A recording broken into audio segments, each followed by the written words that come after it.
babies who just can't wait to join the world. He started out pretty rough, so we had a rough go. Are cared for at Brenner Children's Hospital's newborn intensive care unit. Spent some time on a mechanical ventilator and then developed a really mild chronic lung disease. Marshall was 6 weeks premature. He also required abdominal surgery. Early birth complications kept pushing taking him home later and later. Past Halloween, past Thanksgiving, past the point his parents already had their tree up. We had a calendar up that my sister made for my daughter Maisie specifically, how many sleeps until Marshall was home. And in our naivety, we thought that 70 days would be above and beyond when he would be in there. So of course it was 104. Had we known at the beginning, that would have seemed so daunting. Like how could we do that? But just before Christmas, the gift of Marshall meeting his siblings for the first time. Do you see him? What do you think? You see how he has red hair? Like Rhett does? Oh, look at him. Doctors trained the family how to care for Marshall so he could be home for the holidays. Let me get it. He has several cords. He's on oxygen right now and a NG feeding tube. The family's limiting visitors, even doing the interview over Zoom to protect Marshall from germs. Yeah, we're basically on lockdown, but in the best way.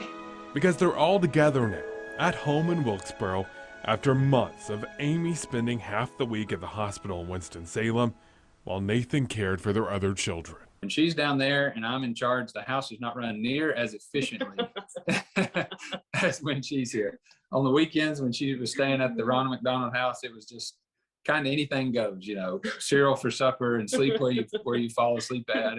It's a madhouse. So I am very happy to have her home 7 days a week now. So he would text me, I am not made for this. Every day wondering when their baby could come home. You know, that's the $1 million question that every parent has. I mean, when is my child coming home?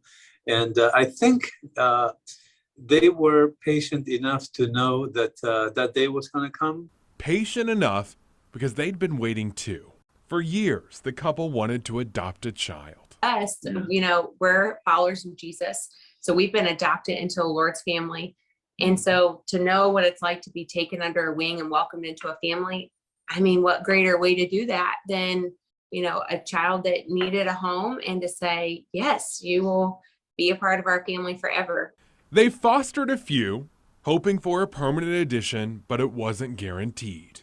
Then, out of the blue, a Facebook message from a woman in need. A sense of urgency that it was time came really quickly. For me, even before I met him, I felt like he was my son. I knew for a couple days before I was able to go meet him, and I was just a basket case, just crying with my diaper bag, waiting for the say that I can go down there. Clearly, you know, Nathan and Amy are just fantastic people, and you know, this is a wonderful thing for everybody, just because, you know, it gives hope that there's still, you know, really good people in the world. Now, instead of anticipation hanging in the air, it's Marshall stalking. you know, I'm just so excited with it now being less than 10 days to Christmas, just to have another reason to praise Jesus, having a new son in our family. So Surrounded by love in time for the holidays.